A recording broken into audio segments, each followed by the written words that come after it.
Hello everyone, my name is Suraj Maurya और इस video में हम सॉल्व करने वाले हैं प्रमेय 6.3 और उसे समझने भी वाले हैं। तो प्रमेय जो 6.3 है, जो कि क्लास 10th की है, तो इस प्रमेय को आपको अगर यदि हल करना है, सॉल्व करना है, यानी कि प्रमेय जो 6.3 है क्या कह रहा है तथा इसके थ्रू किस प्रकार से क्वेश्चंस यानी कि जो हमारे होते हैं उनको कैसे सॉल्व किया जाता है।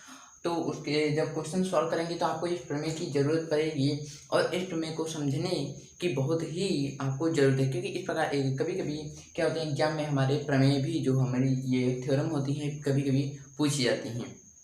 ओके, तो इसको बड़े ध्यान से अच्छी तरह से डीप से तरीके से सॉल्व करेंगे और बहुत ही ज़्यादा कोई लेंथी नहीं, इजी है। केवल हम क्या करेंगे, एक इस वीडियो में प्रमेय 6.3 की जो प्रमेय 6.3 है उसको सॉल्व करेंगे और समझाएंगे आपको किस प्रकार से इसको सॉल्व किया जाता है और इसकी उत्पत्ति यानी कि इसकी उत्पत्ति कैसे हुई वो भी, और साथ ही इसके नेक्स्ट वीडियो में आपको 6.4 और इसके 6.4 और 5 की जो वीडियोस हैं वो भी मिल जाएगी।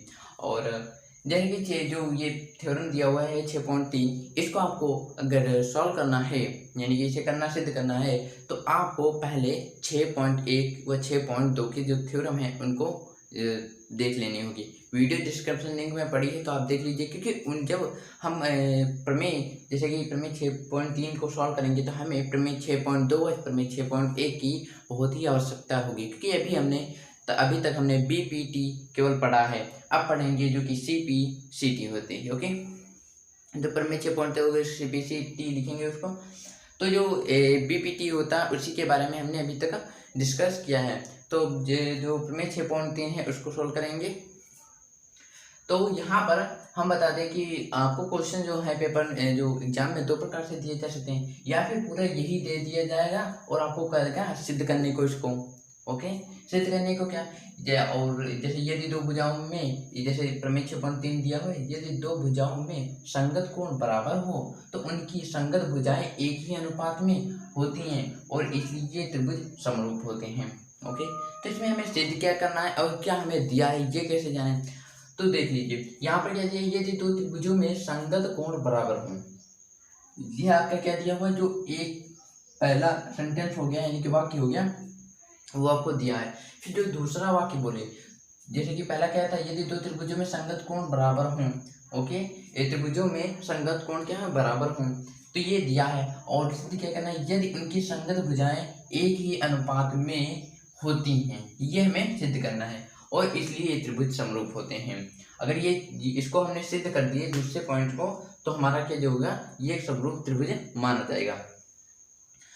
और या फिर आपको क्या दे दिया जाए, वो देगा कि यदि दो त्रिभुजों में संगत कोण बराबर हो तो सिद्ध करके बताइए कि उनकी संगत भुजाएं एक ही अनुपात में होती हैं।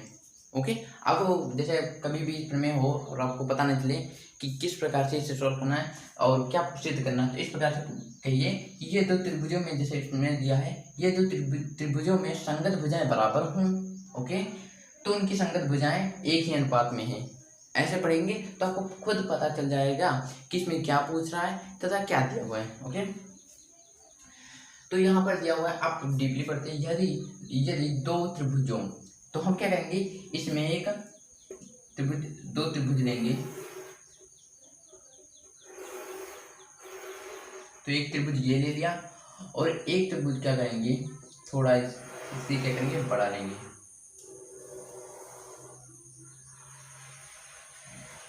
ओके, ये त्रिभुज ले लिया, तो इनके हम पहले नाम रख देते हैं। नाम से क्या होता है, जिससे कि हमें आसानी होती है इनको सॉल्व करने, ABC PQR, ये हमने नाम रख दिया। अब क्या हो, यदि त्रिभुजों में संगत कोण बराबर हो, यानी कि जो कोण ए है वो कोण बराबर बी के हैं, यानी कि कोण ए और कोण पी बराबर हैं, कोण बी और कोण क्यू बराबर, कोण सी कोण आर बराबर हैं। ओके, ये हमें क्या दिया हुआ है, तो उनकी संगत भुजाएं एक ही अनुपात में होंगी और ये हमें ज्ञात करना है कि उनकी जो संगत भुजाएं होंगी, AB PQ और AC PR और BC QR क्या होंगी, एक ही अनुपात यानी कि बराबर होंगी। ओके, यानी कि इनका अनुपात जो होगा वो बराबर होगा, तो इसलिए ये त्रिभुज समरूप होंगे और हमें ये सिद्ध करना है। तो हमें क्या क्या दिया हुआ है इसको पहले देख लेते हैं। तो यहाँ दिया हुआ है दिया है। तो आप इसे जरूर इस प्रमेय को अच्छी तरीके से हल कीजिएगा और सॉल्व करने के बाद यानी कि आप इसको नोट करने के बाद आप नोट कर लीजिएगा और उसके बाद क्या करिए, इसे 2 या 3 बार क्या करें सोल्व करना।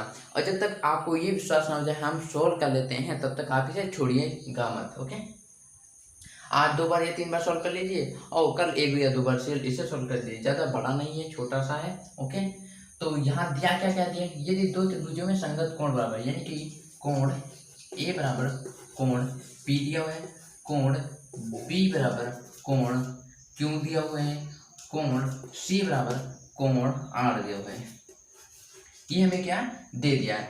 अब सिद्ध क्या करना है,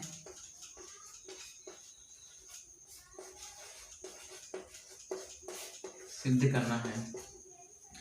आप देख लीजिए सिद्ध क्या करना है। सिद्ध हमें ये करना है कि इनकी संगत भुजाएं एक ही अनुपात में होंगी। लिख के हम बता देते हैं इन संगत कौन सी भुजाएं कौन सी, ए बी। अब यहाँ पर अनुपात बोला, अनुपात यानी ए बी अनुपात। अगर हम पी क्यू लिखते हैं, इसको पी क्यू लिखते हैं तो इसे हम किस प्रकार से लिख सकते हैं, इसे ए बी अनुपात पी क्यू लिख सकते हैं। ओके, अगर इस प्रकार अनुपात में लिखा हो तो हम इसको इस प्रकार से लिख सकते हैं। ओके, तो इनकी सारी संगत भुजाएं बताई है कि बराबर हैं, तो ए बी बटे पी क्यू हो गया, A C P R Q हो जाएगा, A C P R Q हो जाएगा बराबर B C Q R Q हो जाएगा, B C Q R Q. ये हमें करना है, सिद्ध करना है। ए बी बटे पी क्यू बराबर ए सी बटे पी आर बराबर बी सी बटे क्यू आर, ये हमें सिद्ध करना है। तो हम क्या करेंगे, इसमें सिद्ध करेंगे। तो सिद्ध करेंगे, मान लिया आओ सिद्ध करते थे, हम पहले लॉजिक बता दें किस प्रकार सिद्ध करेंगे। तो हमने बताया कि अगर प्रमेय 6.3 को सिद्ध करना है तो आपको प्रमेय 6.1 और 6.2 की जरूरत पड़ेगी। तो हमने पढ़ा है कि प्रमेय में यदि किसी त्रिभुज में किसी त्रिभुज में एक भुजा और दूसरी भुजा को कोई रेखा प्रतिच्छेदित करती है तो वह तीसरी भुजा के समांतर होती है। ओके, तो हम क्या करेंगे, इसमें एक रचना करेंगे। अभी हम बता दें कि टोटल किस प्रकार से लिखना है। पहले तो आपको इतना लिख लेना है कि इसने दिया ये और सिद्ध ये करना है, और इतनी बात समझ आएगी। तो लॉजिक ये है, पहले हम क्या करेंगे, एक रचना करेंगे। रचना करने के बाद हम उस मान लिया यहाँ पर एक रचना करेंगे तो यहाँ पर एक मान ई और एफ मान लिया रखेंगे। तो ई पी और ई का मान जो होगा ए और बी का मान, ए और बी के मान की समान होगा। क्यों होगा, क्योंकि जो हमने प्रमेय में पढ़ा है कि दो भुजाओं को यदि कोई रेखा प्रतिच्छेदित करती है वह तो तीसरी भुजा के समांतर होती है। तो यानी ये इसके समांतर है, तो यानी कि ये त्रिभुज पूरा इतना हो गया। ओके, ये फिर उसके बाद क्या करेंगे, इसे और थोड़ा सा चेंजिंग करके हम क्या कर देंगे, इतना ला देंगे। तो आइए सॉल्व करते हैं। तो इसके नीचे आप क्या कीजिए, अब रचना कर लीजिएगा और उसके बाद एक नए पेज के साथ सॉल्व करेंगे। ओके, तो हम यहाँ पर इसके नीचे यहाँ पर जो ये वाला भाग होगा हम यहाँ पर लिख देते हैं। तो आपको क्या करना है, रचना लिखना है। तो हमने रचना क्या की, हमने बड़ी वाली जो त्रिभुज है इस पर क्या करेंगे, पी क्यू लिखेंगे। पी क्यू पर पहले हम रचना करके दिखा देते हैं, आपको समझ आ जाएगा। मान लिया हमने पी क्यू पर एक बिंदु ये वाला लिया। ओके, ये एक बिंदु लिया और पी आर पर एक ये बिंदु लिया। इस बिंदु को क्या करेंगे, रचना कर रहे हैं ना, तो एक सीधी लाइन नहीं करेंगे, इस प्रकार से डेश डेश करते करेंगे। इसको मान लेते हैं ई और इसको मान लेंगे एफ। ओके, तो ये हमारी रचना हो गई। यहाँ पर लिखेंगे पी क्यू पर ई बिंदु तथा पी आर पर पी आर पर एफ बिंदु प्रतिच्छेदित करते हैं।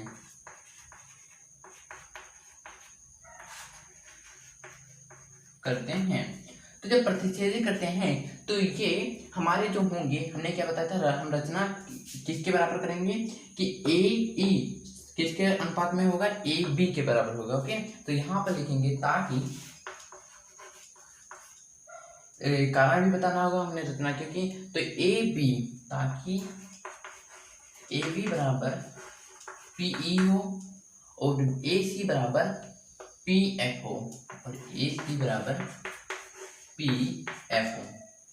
इस कारण हमने क्या की, रचना की।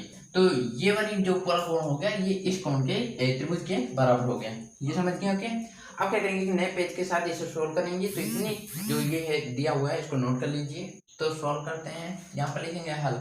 अब एक बात बता दें, हम इन्हें सर्वांशम सिद्ध करेंगे। क्यों सिद्ध करेंगे, हमने पहले क्यों नहीं बताया? क्यों? क्योंकि आपको धीमे धीमे कंसेप्ट क्या करेंगे, एक एक बताते जाएंगे जिससे आपको समझ में आता रहेगा। हम इन्हें क्या करेंगे, सर्वांशम सिद्ध करेंगे। सर्वांशम सिद्ध इसलिए करेंगे जैसे कि ये चित्र जो था हमने इसको काफ़ी छोटा मतलब छोटा कर लिया, जैसे कि आपको समझा तो दिया था किस प्रकार से ये। ओके, हम क्या करेंगे, हमें रचना से क्या सिद्ध हो गया कि ए बी और ए बी बराबर है पीई के और ए सी बराबर है पी एफ के। ओके, और कोण ए कोण पी मिल जाएगा। यानी कि हमने बेसिक में बताया था कि साइड एंगल साइड ये एक नियम होता है जिसके थ्रू, यानी कि हमारे 5 नियम होते हैं। पहला तो side angle side, angle angle side, side side side, angle angle side, ये होते हैं 5 नियम होते हैं जिनके थ्रू क्या होता है। शायद एक छूट गया कि नहीं, हमको ध्यान नहीं, पर आप बेसिक देख लेंगे तो आपको पूरा कॉन्सेप्ट समझ में आ जाएगा। ओके, यहाँ पर हम क्या करेंगे, इस त्रिभुज को समांतर सिद्ध कर देंगे, जिससे जो कोण B था वो किसके बराबर था, कोण Q के। परंतु क्या हो जाएगा, अब कोण जब समांतर तब कहते हैं जब सारे अंग के हों क्या हों, बराबर हों। तो ये अभी इतना केवल त्रिभुज रह गया है इसमें। ओके, तो ये वाली भुजा इनको समांतर सिद्ध कर देंगे दोनों त्रिभुजों को। तो ए तो हमारा P के बराबर था ही पहले से, कोण B भी E के बराबर हो जाएगा, C जो होगा F के बराबर हो जाएगा। ओके, फिर से क्या होगा, वो हमारा बाद में क्या हो जाएगा, इससे ई क्यू के बराबर हो जाएगा एफ आर के, यानी कि इसका कोण इसके कोण के बराबर हो जाएगा, इसका कोण इसके कोण के बराबर हो जाएगा। ओके, और इसके कारण फिर हमारा जो अनुपात होगा जो हमें ये सिद्ध करना था वो आ जाएगा। तो सोल्व करते हैं। तो यहाँ पर लिखेंगे त्रिभुज ए बी सी, त्रिभुज ए बी सी क्या करना, त्रिभुज ए बी सी होगा त्रिभुज पी ई एफ में। इसमें क्या था, इसमें हमने रचना में निकाला था ए बी बराबर किसके, पीई के। ये हमने ए बी बराबर पी के, ये किससे है, रचना से, रचना, ये रचना की हमने। और कोण पी जो है, कोण ए है, कोण पी ये हमें बराबर दिया था। तो कोण ए, अभी हम केवल इतनी की बात कर रहे हैं, इतने में हमें केवल इतना ये जब पूरा था तो बी क्यू के बराबर था, परंतु जब इतना हो गया यानी कि इतना हाफ हो गया तो ये क्या होगा, केवल पी तो बचा इसमें, जो कि इसमें दोनों बराबर है। तो कोण ए बराबर कोण पी के है, ये है दिया है। ओके, दिया। और हमने देखा कोण ए कोण सी के बराबर, कोण पी कोण एफ के बराबर। कोण ए बराबर कोण सी के है, तो ये कोण ए सी पूरा लिखना है, जी कोण नहीं है, ए सी के बाद ए सी पी ई एफ के बराबर है, पी एफ के बराबर है। ये किससे है, ये भी रचना से है। ये जब रचना से होगी तो सर्वांचल में क्या होता है, हमें तीन चीजें चाहिए होती है जिनके थ्रू हम क्या कर सकते हैं, सीधे ही इन्हें सर्वांचल कह सकते हैं। हमें 3 चीजें मिल चुकी हैं। अब यहाँ फिर आप सीधे ही इसे सर्वांचल कह दीजिए कि कोण बी ए बी सी सर्वांचल त्रिभुज पी ई एफ। या फिर आप ये भी लिख सकते हैं कि साइड एंगल साइड समरूपता नियम से या फिर कसौटी से, नियम से त्रिभुज ए बी, ये त्रिभुज ए बी सी समांतर का निशान इस प्रकार से होगा, त्रिभुज ए बी सी त्रिभुज पी ई एफ के क्या है, समांतर है। हमें यहाँ पर ये सिद्ध हो गया है कि जो त्रिभुज ए बी सी है वो त्रिभुज पी ई एफ के समांतर में। अब यहाँ पर देख लीजिए, जब हमारा त्रिभुज ए बी सी समांतर पी ई एफ के हो गए, अगर समरूप होता तो क्या बने, परंतु यहाँ समांतर तब हम कह सकते हैं जब इस त्रिभुज के और इस त्रिभुज के हर चीज बराबर हो, यानी कि ए बी पी ई के बराबर हो, ए सी पी एफ के बराबर हो, बी सी ई एफ के बराबर हो, कोण ए कोण पी के बराबर हो, कोण बी कोण ई के बराबर हो, कोण सी कोण एफ के बराबर हो, तभी हम इन्हें कह सकते हैं। तो अब जब ये हमारा सिद्ध हो गया तो हम क्या कह सकते हैं कि कोण बी बराबर कोण सी के बराबर है, सॉरी हमने कोण ई के बराबर है। ओके, अब ये किसके थ्रू हुआ है, तो इसको हम लिखेंगे कि CPCT से, ओके, CPCT से। ये हो गया CPCT से, यानी कि जो प्रमेय 6.3 है इसको ही कहते हैं CPCT।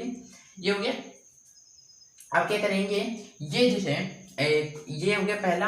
अब क्या बी जिस प्रकार से था उसी प्रकार सी भी होगा, तो ये भी कोण सी बराबर हो जाएगा कोण एफ के। ये भी क्या है CPCT से, ये हमने कर दिया। अब देखेंगे कि हमारा ये जब बराबर हो गया है, तो आपने एक बात सोची होगी कि जब हमें क्या दिया था, जो कोण ए है वो पी के बराबर है, ये तो हमारा पक्का है। कोण बी कोण क्यू के बराबर है, परंतु यहाँ पर हमारा क्या निकल के आया, कोण ई जो कोण बी है वो कोण ई के बराबर है। कोण बी जो है वो कोण ई के बराबर है, और जो कोण हमें दिया था कोण सी कोण आर के बराबर है, परंतु यहाँ पर कोण सी कोण एफ के बराबर है। तो हम यहाँ पर इसके नीचे आप देख सकते हैं, परंतु अभी देख सकते हैं ये वाला कोण बराबर हो जाएगा, परंतु हमें क्या मिला था, इसके नीचे लिखना आपको है, परंतु कोण बी बराबर कोण क्यों था, ये हम कहते हैं दिया था, या फिर दिया लिख लीजिए आप यहाँ पर या ना लिखिए, क्योंकि हमें रीजन यहाँ पर बताना जरूरी नहीं। और कोण जो सी है वो कोण आर के बराबर था, ये भी दिया था हमें। तो हम क्या कह सकते हैं, यहाँ पर कोण बी ई के बराबर, यहाँ कोण बी क्यू के बराबर है, तो कोण ई और कोण क्यू क्या होंगे, आपस में बराबर होंगे, तो कोण ई बराबर कोण क्यू के होंगे। और यहाँ पर सी एफ के बराबर है, यहाँ सी आर के बराबर है, तो सी बराबर ये कोण आर के बराबर होगा। अब यहाँ से देख सकते हैं समांतरता से कितना फायदा हमने निकाल लिया। तो हमारे जो ये वाले होंगे, यानी कि ई जो होगा वो क्यू के बराबर हो जाएगा कोण, और कोण एफ होगा कोण आर के बराबर हो जाएगा। अब क्या होंगे, बस इतना ही था, और बस अब आपको क्वेश्चन जो है बहुत ही जल्द सॉल्व होने वाला है। बस केवल इसी तरह हमारे संग करते रहिए। और वीडियो कैसी लग रही है कमेंट सेक्शन में जरूर बताइएगा। और तो सॉल्व करते हैं इसको। और साथ ही इसकी एक और बात हमें पता चल रही है कि ये क्या है, संगत कोण है। ओके, ये संगत कोण है कि कोण ई जो है कोण क्यू के बराबर है, कोण एफ जो है वो कोण आर के बराबर है। तो हमने पढ़ा है कि प्रमेय में जब अगर बीपीटी वाले प्रमेय, यानी कि प्रमेय जो 6.1 6.2 है, इनमें दो हमने पढ़ा है कि जब ये हो जाए, जब ये दो क्या होते हैं समान, जब कोण इनके संगत कोण हो दोनों, यानी कि ये और ये वाले संगत कोण हो, और ई क्यू के और एफ आर के हो, तो इन्हें हम क्या कर सकते हैं, संगत कोण होंगे। संगत कोण होंगे तो जो ये रेखा हमारी ई है, ई एफ है, वो क्यू आर के समांतर होगी। ओके, तो आप इसको नोट कर चुके होंगे, तो यहीं पर हम लिख देते हैं। बस क्वेश्चन सॉल्व होने वाले हैं थोड़ी देर में। तो यहां से हम क्या लिख सकते हैं कि ये संगत कोण है, ये आपको लिखना जरूरी है, ये संगत कोण है। जब संगत कोण है तो ई एफ रेखा समांतर होगी क्यू आर के। और ये किस कारण है ये भी बताना होगा, तो बीपीटी से, ओके, बीपीटी से। तो ये हो गए। अब ये हमें पता है कि अगर इस प्रकार से इनकी जो ये वाले हैं ई एफ समांतर होगा क्यू आर के, तो हम त्रिभुज को दो अनुपातों में बांट सकते हैं, पीई और ई क्यू, यानी कि इस प्रकार से। तो पीई बटे ई क्यू और ये बराबर में पी एफ बटे एफ आर, इस प्रकार से बांट सकते हैं। ओके, तो अब क्या करेंगे, इसके बाद हम इनका व्युत्क्रम कर देंगे। अब व्युत्क्रम करके क्यों करेंगे, तो आप जहां पर हमें सिद्ध करना था कि ए बी बराबर होगा P Q, A C P are के और क्यू सी क्यू आर के। तो यहाँ पर देख लेते हैं इसमें क्या दिया हुआ है, पी का दिया पी बटे E Q, okay, P F बटे एफ आर, ये हमें दिया हुआ है। तो अगर हम कहीं पर ए एफ, यानी कि अगर कहीं लिखा हुआ पी क्यू, तो हम वहाँ पर ए एफ लिख सकते, ए पी लिख सकते हैं। क्यों, हमने पहले ही दिया था कि अगर पी क्यू जो है वो ए बी के बराबर है, तो इसके जगह पर इसको लिख सकते हैं, इसके जगह पर इसको लिख सकते हैं, यह है। ओके, तो हम क्या करेंगे, यहाँ पर व्युत्क्रम करेंगे। व्युत्क्रम क्यों करेंगे वो अभी आपको समझ में आ जाएगा। तो यहाँ पर लिखेंगे व्युत्क्रम करने पर, व्युत्क्रम करने पर अगर आपने उदाहरण 3 देखा, उदाहरण 2 देखा होगा, या हाँ उदाहरण 1 देखा होगा अगर आपने, तो उसमें व्युत्क्रम करने पर हमने बताया था किस प्रकार से किया जाता है। व्युत्क्रम करने इसका उल्टा कर देंगे, तो ई क्यू बटे पी, हम दोनों पक्षों का कर रहे हैं तो हमारी जो इक्वेशन होगी इस पर कोई फर्क नहीं पड़ेगा, पी एफ। तो यहाँ पर देख लेते हैं, ओके ये हो गया। अब क्या करेंगे, यहाँ पर हमें जो वो दिया था कि सिद्ध करने का कहा था, उसमें ए बी पी क्यू को करने का कहा था, ओके। तो हम यहाँ पे जब व्युत्क्रम कर देंगे, अगर हमें पी ई और प्लस ई क्यू मिल जाए तो हमारा सीधे ही पी क्यू हो जाएगा, ओके। और साथ में हमने ये भी जब इस लकीर को खींचा था तो पी ई को ए बी के समांतर करा था, ओके, मतलब कि बराबर करा था। तो हम इसकी जगह पर भी इसको कह सकते हैं, और पहले भी बताया गया था कि ए बी पी क्यू को भी बराबर हैं, पर तो हम क्या करेंगे, इसको नहीं लेंगे, केवल पी ई और ए बी को लेंगे, ओके। जैसे पहले बताया था कि उसको भी ले सकते हैं, परंतु हमें ज़रूरत ही नहीं पड़ेगी, हमें केवल इसकी जरूरत पड़ेगी, पी ई को ए बी लिख देंगे। वो कैसे अभी पता चल जाएगा। यहाँ पर क्या करेंगे, दोनों पक्षों में एक जोड़ने पर, दोनों पक्षों में एक जोड़ने पर, हम ये जोड़ क्यों रहे हैं ये भी आपको पता चल जाएगा। यहाँ पर हो जाएगा ए क्यू बटे पी ई प्लस 1 बराबर एफ आर बटे पी एफ प्लस 1। अब यहाँ से ये क्या निकल के आएगा वो भी बता रहे हैं।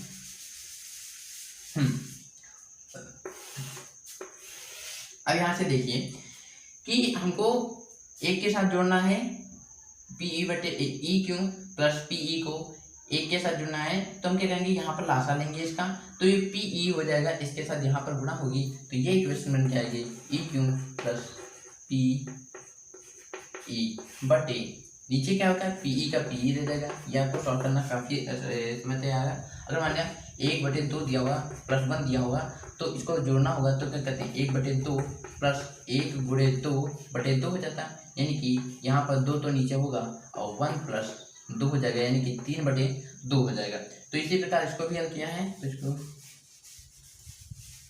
ओके। इसी प्रकार इसमें ये जो दूसरा वाला दिया हो तो वो देगा F R plus P F P E F. ये आपको शायद अभी समझ नहीं आ रहा होगा, परंतु अभी आपको जस्ट थोड़ी देर बाद लिख लें, फिर आपको समझ में आ जाएगा। अब देखिए, हमें जो सिद्ध करना था उसमें ध्यान हमेशा, जैसे कभी भी सवाल लगाइए तो सिद्ध करने को दिया हो तो सिद्ध करने वाले को देखिए कि इसे किस प्रकार से लाया जा सकता है। अब यहाँ पर ई क्यू, ई और क्यू हो गया, और पी ई, ई क्यू हो गया और पी ई हो गया, तो सीधे हम क्या लिखते हैं, पी क्यू लिख सकते हैं इसको, ओके। तो यहाँ पर ये हो जाएगा पी क्यू बटे नीचे पी ई बराबर एफ आर पी एफ को इसी प्रकार से लिखते हैं, पी आर सीधे लिखते हैं, तो पी आर बटे पी एफ हो गया, तो पी आर बटे पी एफ हो गया। अब यहाँ पर देखिए, हमें जो सिद्ध करना था, हमें सिद्ध करना थी ए बी बराबर में होगा पी क्यू, ओके। तो हम क्या करेंगे, अब उसे जो हम अभी समझा रहे थे इससे पहले हम क्या करेंगे, इसको व्युत्क्रम कर देंगे। तो यहाँ पर लिख लेना व्युत्क्रम करने पर, क्योंकि यहाँ जगह नहीं देते हमको यहीं पर समझाना आपको, तो ये व्युत्क्रम करेंगे तो पी ई बटे पी क्यू हो जाएगा बराबर पी एफ बटे पी आर हो जाएगा। अब आप सिद्ध करने वाले में देखिए, तो हमारे जो नीचे के मान थे, जो पी क्यू यहाँ पर दिया था ए बी बटे पी क्यू, और यहाँ पर दिया था ए सी बटे पी आर, शायद यही दिया था। हम क्वेश्चन में देख लेते हैं पहले, तो जैसे कि ये प्रश्न में देख लेते हैं, ए बी बटे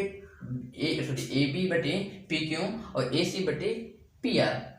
अब यहाँ पर देखिए, जो पी क्यू नीचे आता था वो तो आ गया, इसमें भी पी आर नीचे आता था वो भी आ गया। यहाँ पर किसकी कमी है, ए बी की, यहाँ पर किसकी कमी है, यहाँ पर कमी ए सी की, ओके, यहाँ पर कमी ए सी की है। और इसके बाद एक और हमारा पार्ट दिया था जो कि बी सी बराबर क्यू आर है, तो उसको भी अभी हम बताएंगे कैसे हल करेंगे, बस थोड़ा सा क्वेश्चन बचा है। तो आप यहाँ पर सोचिए, इसको नोट कर चुके होंगे, तो अगर नहीं नोट किया तो स्क्रीनशॉट ले लीजिए, या फिर आप इसे वीडियो को पॉज करके लिख सकते हैं। तो यहाँ पर हम इसको क्या करेंगे, ये करेंगे, बस समझते चलिए थोड़ा सा, अभी आपको पूरा कंसेप्ट अच्छी तरह से क्लियर हो जाएगा। तो हमने उसमें जहाँ पर रचना की थी तो वहाँ पर ए बी को किसके बराबर किया था, पीई के। तो हम पीई के जगह पर क्या लिख सकते हैं, ए बी लिख सकते हैं। तो यहाँ पर कहते हैं कि ए बी लिख लेंगे, ए बी बटे पी क्या को पी क्या रख लेंगे, क्योंकि क्यों को क्यों नहीं बदलेंगे, क्योंकि पी क्यों हमें चाहिए तो हम इसे यही पर लेंगे। ओके, परंतु अगर चाहते तो आप, अगर यहाँ पर एक दिया होता, मान लिया सिद्ध करने में एक दिया होता, तो आप तब भी सिद्ध कर सकते हैं। क्यों, क्योंकि पी क्यू जो दिया था मैंने पहले, जो पी क्यू दिया था वो पी क्यू ए बी के बराबर था, तो ए बी बटे ए बी एक हो जाता। परंतु हमें ये पी क्यू दिया हुआ है तो इसको पी क्यू लिखेंगे। अब इसके बाद पी एफ का है, पी एफ हमने किसके रचना में बराबर किया था, ए सी के, तो ये होगा, इसको ए सी लिख देंगे बटे पी आर, पी आर। तो हमारी जो इक्वेशन थी वो कुछ इस प्रकार की थी। अब बचा क्या, बी सी बटे क्यू आर के। ओके, तो हम यहां पर लिख देंगे, आपको इतनी, आपको देखो बी सी और क्यू आर को लगाने के लिए, मतलब कि निकालने के लिए पूरी दोबारा इतनी बड़ी लंबी प्रक्रिया करनी पड़ेगी। तो सीधा सा सोल्यूशन है कि आप क्या कीजिए, लिख दीजिए इसी प्रकार हल करने पर।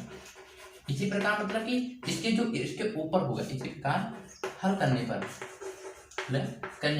सबसे बेहतर तरीका है इसी प्रकार हल करने पर। माना जाएगा ए बी बटे पी क्यू बराबर ए सी बटे पी आर बराबर बी सी बटे क्यू आर, बी सी बटे क्यू आर आ जाएगा। इसी प्रकार जिस प्रकार से हमने पूरा जो टोटल हल किया उसी प्रकार से हल करने पर।